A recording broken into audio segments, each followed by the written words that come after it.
Don't touch your wallet, don't walk into a gun store, and for the love of recoil, don't buy another 9mm until you've seen what's coming. I've spent months watching shooters waste money on hype, chasing names instead of performance, then wonder why it jams, kicks, or shoots low left. Meanwhile, the real 9mm, the ones that survive mud, rain, and idiots, get ignored like they're too honest to sell. This list fixes that. Every gun here earned respect in blood and brass or humiliated the ones pretending to be reliable. We're not talking price tags, we're talking truth. So sit back, holster your opinion, and don't even think about buying anything until you've seen the last one. Because once you do, every ad, every salesman, every new release is gonna sound like a bad joke.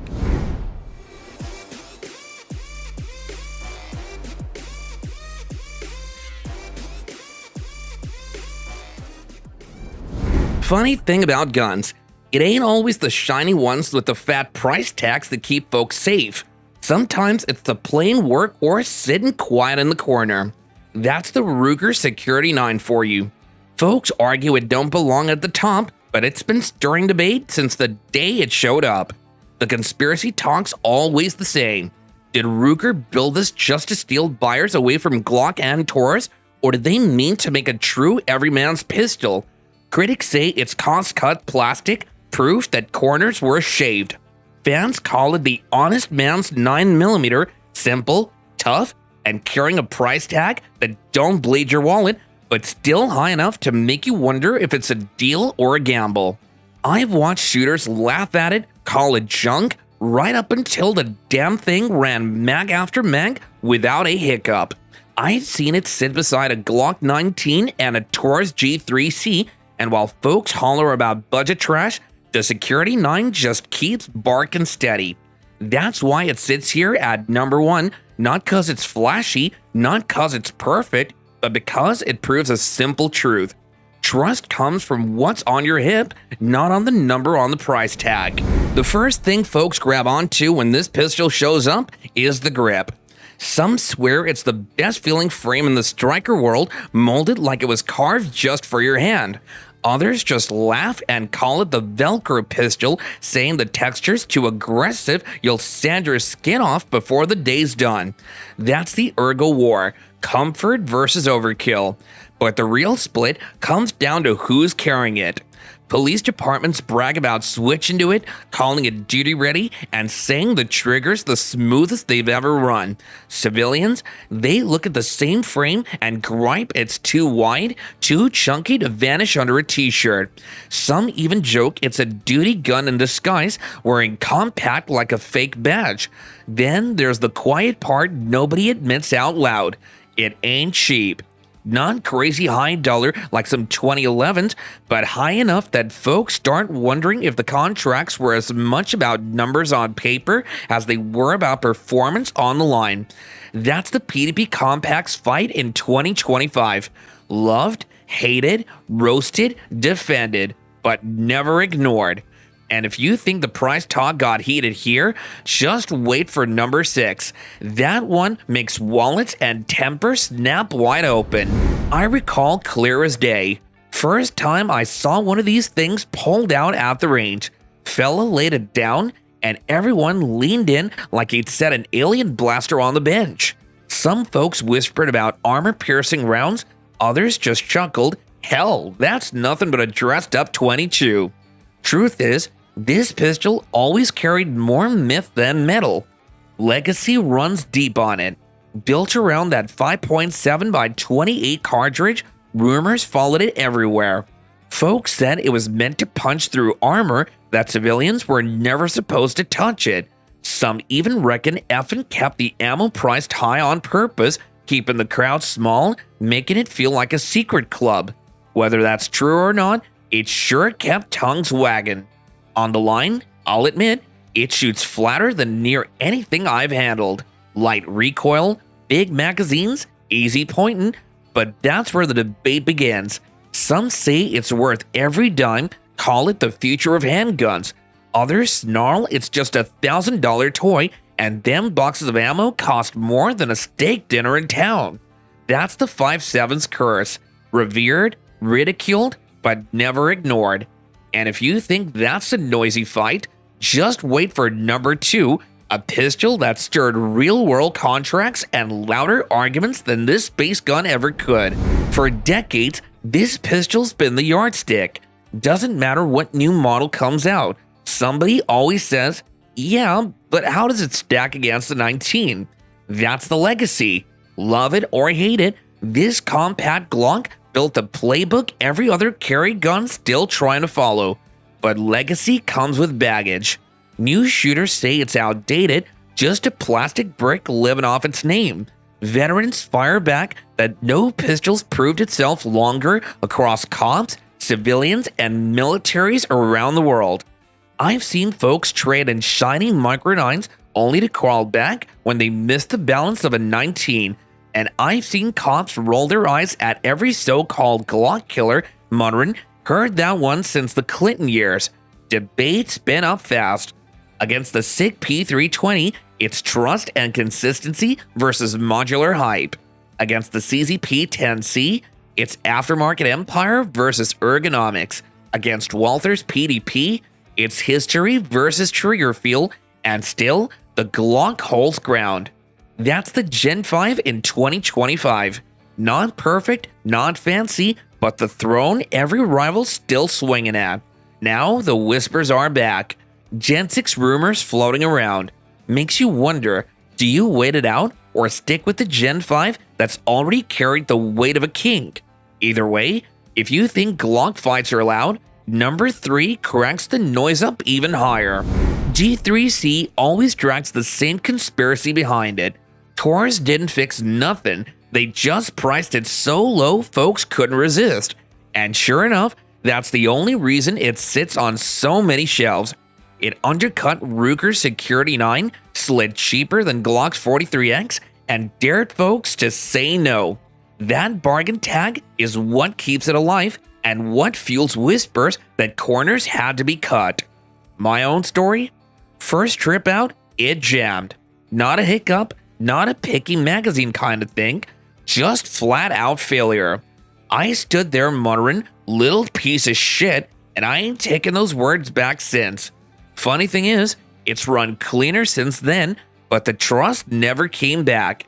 I keep it in my showcase as the most unreliable bullshit pistol I own, not because it earned respect, but because it earned infamy. And when you stack it against its rivals, the cracks show. Ruger's Security 9 may not win beauty contests, but mine's run steadier. Glock's 43X costs more, but you don't question whether it'll light up every time.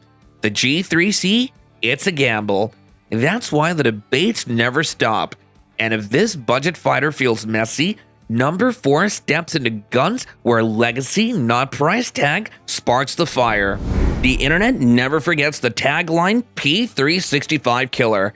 That's how Springfield rolled this pistol out, and that's why it still drags conspiracy talk everywhere it goes. Was it truly designed to beat Sig at their own game, or was it just clever marketing to grab a slice of the Micro 9 pie? I've seen that fight spill out in real life. One guy at the range bragged his Hellcat Pro stacked shots flatter than any Sig he's ever tried. Another leaned on the bench and laughed, "Congrats, you bought a Springfield clone of my XL." They went box for box, each swearing theirs was smoother, easier to shoot, better balanced. Truth is, both had groups good enough to win the argument, depending on who you were rooting for. And here's where it gets stickier. The price ain't bargain bin, but it usually runs just low enough under a Sig to make folks second guess. Are you saving money on a smarter pistol, or are you just buying the knockoff badge? That's the Hellcat Pro's curse. For every fan who's saying it's the evolution of concealed carry, there's a Sig loyalist calling it a copycat. And if that back and forth sounds loud, just wait for number 5. A pistol that surprised even me the first time I ran it. When Colt announced the Python's return in 2020, half the gun world cheered, and the other half grumbled they were just cashing in on nostalgia. Folks called it a money grab, a shortcut to squeeze collectors dry. Others swore the re-release was tighter, smoother, and built with modern machining that outdid the old Craftsman. That's the conspiracy. Did Colt honor the legend or milk it for all it's worth? I saw the clash play out at the range. Old-timer brought his 70s Python, de-blued and worn at the edges, then laid it right next to a brand new stainless model. Before a shot was fired, arguments started. This one's art, that one's a copy. After a few cylinders, some folks admitted the new one shot flatter. Others just shook their heads, said no matter how well it ran, it would never feel the same. Price don't help either. Not absurd like a boutique 2011, but high enough that younger shooters laugh. Why spend that when I could buy two modern carry pistols? And still, they can't look away when someone sets one down. That's the Colt Python today. Revered, mocked, but never ignored. In 2025, one pistol keeps dragging folks into the middle of a legal storm. ICE pulled it, and Air Force units suspended it, and lawsuits piled up in New Hampshire. That's the real-life drama the striker fired went through long before pilots whispered about it in hangars. But here's the twist. I've carried the P320 for years, and mine's never flinched. No weird drops, no phantom shots, just dependable wallop round after round. Now, I'm leaned on by folks who saw headlines and say, "Are you crazy? You're gonna sell it and move on, right?" That's the heart of the debate.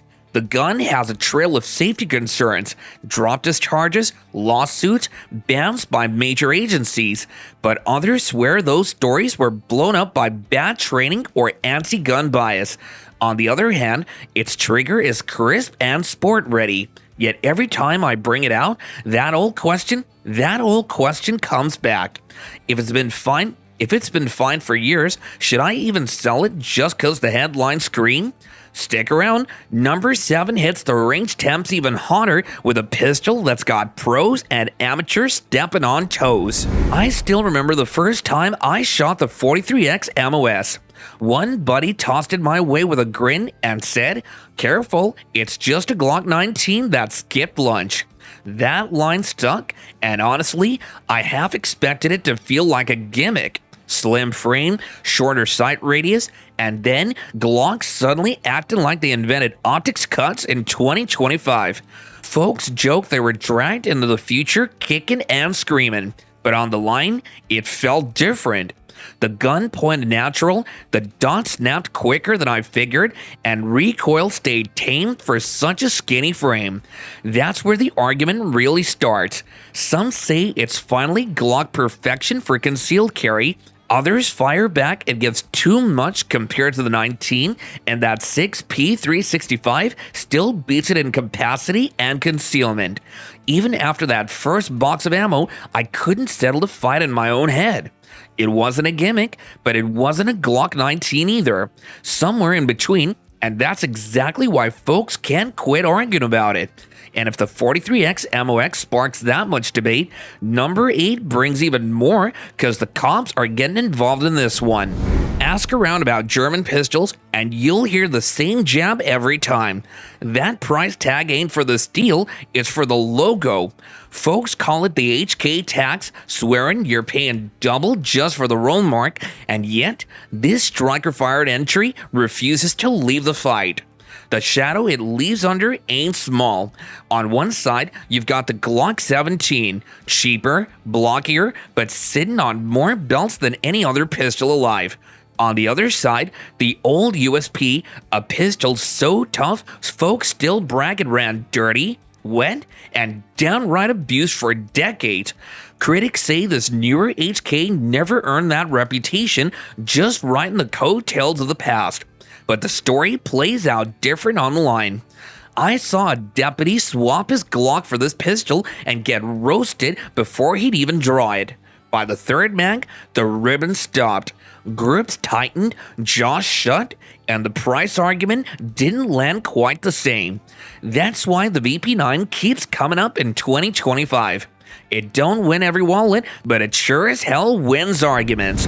Mention Springfield at the shop counter and half the room still groans about the old XT line. Folks carry that stigma like it's carved in stone, and the Echelon took the brunt of it. When it launched, I heard guys snickering, another plastic 9, they'll be gone in a year. To them, it was already dead on arrival. But the funny part is, the Echelon didn't vanish. You see it popping up on belts, you see it showing up at ranges, and the comparisons roll in fast. Glock 17 loyalists laugh and say, why bother? The 17's still king. Sig guys throw the P320 on the table, bragging about modular frames and aftermarket support. Springfield fans fire back that the Echelon shoots just as flat, points just as natural, and runs without the baggage. I remember a buddy, 20 years carrying a Glock, tried one just to roast it. First mag, he's still John. Second mag, the grip's tighten, and by the third, he's quiet, just nodding at the target. Now don't mistake it, the Echelon ain't topping Glock or Sig, but the surprise is simple, it's stuck. Folks who wanted to bury it had to admit it earned a spot in the conversation. The P10C is that pistol everybody forgets until someone pulls one out the range. Then the debate fires up quick. First thing folks do is drag it next to a Glock 19, and truth be told, CZ's trigger breaks cleaner, the grip angle feels more natural, and it points like it's glued to your hand. But Glock is still on more belts because it's the name everyone trusts, and that's the fight. Then you've got the Sig crowd weighing in, swearing the P320 Compact's modular frame is the future. CZ fans just grin and say, future don't matter if your past recalls keep haunting you. The P10C doesn't have the same drama. It's steady, boring, and that's the point. The next jab always comes down to parts. Glock and Sig got aftermarket catalogs thicker than phone books. With the P10C, you're lucky if the shop even stocks a holster for it. Fans flip that around. Why change what already works? That's why this pistol stirs a conversation. It's not flashy, it ain't trendy, but every time it shows up, somebody walks away shaking their head, wondering why it ain't talked about more. Before you spend another dollar, hear this, because this pistol almost fooled me too. The Shadow Systems XR920 looks like a dream built right out of the box. Slide cuts, optic ready, texture that feels carved for your hand. It shoots flat, breaks clean, and makes you believe you finally outgrew the Glock 19. That's the bait. The truth, however, it's not magic, it's tuned, tight, and sometimes temperamental. Run it dirty and it'll remind you. Feed it junk ammo, it'll throw attitude. It wants premium food and respect. Two things most buyers forget after week one. It's accurate, refined, and fun, but also needy. You're not buying a tool, you're adopting a personality. If you're tired of plastic clones and want a 9mm that actually tests your discipline, the XR920 certainly delivers. If you just want something that eats anything and doesn't talk back, keep your wallet shut. You'll either love it or you'll list it for sale next month claiming barely used. Look at it wrong and you'll think it's awkward. Hold it right and you'll swear it was made for your hand. The Steyr S9A1 plays tricks on expectations. The grip is odd, the sight picture weird, and then you fire it and everything snaps into place. The trigger trains your finger to be surgical, the recoil sits where you don't notice it. For the shooter who cares about pointing above all, this pistol feels like a cheat code. But this is the buy or not moment. It's not for everyone. That grip that locks you in, it also locks out a lot of holsters and hand types. Parts and local support can be thin, and aftermarket options are sparse. Feed it trash ammo, and you'll remember you made a decision based on feel, not convenience. So, want a pistol that rewards technique and punishes laziness? It's brilliant. Want to walk in, buy and forget 9mm? Walk out. Your choice, and that tells you everything. This one isn't subtle, it's pure intent in metal. The Shadow 2 was born on the timer, and it really shows. Long slide, crisp reset, and a trigger that argues with your ego. Put it on a course, and it makes average strings look like practice. It's the kind of gun that turns sloppy shooters mean and good shooters into threats. Now, dollars and reality. This is a competition tool built for hands that want to get better. It's heavy, it carries like a statement, and it'll punish a lazy grip. Holstering is different, concealment is a lie. Spare parts? Plenty if you live in the right country. If you don't, expect shipping and downtime. Bottom line, buy the Shadow 2 if you're serious about speed and precision, and you'll accept the trade-offs. Don't buy it if your priority is a daily pocket friend.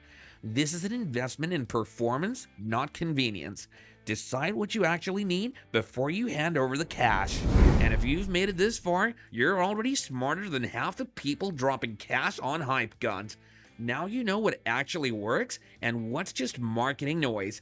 Before you buy anything, stop scrolling. Go read the comments. You'll see shooters who tested these for real. Rain, mud, range abuse, not showroom selfies.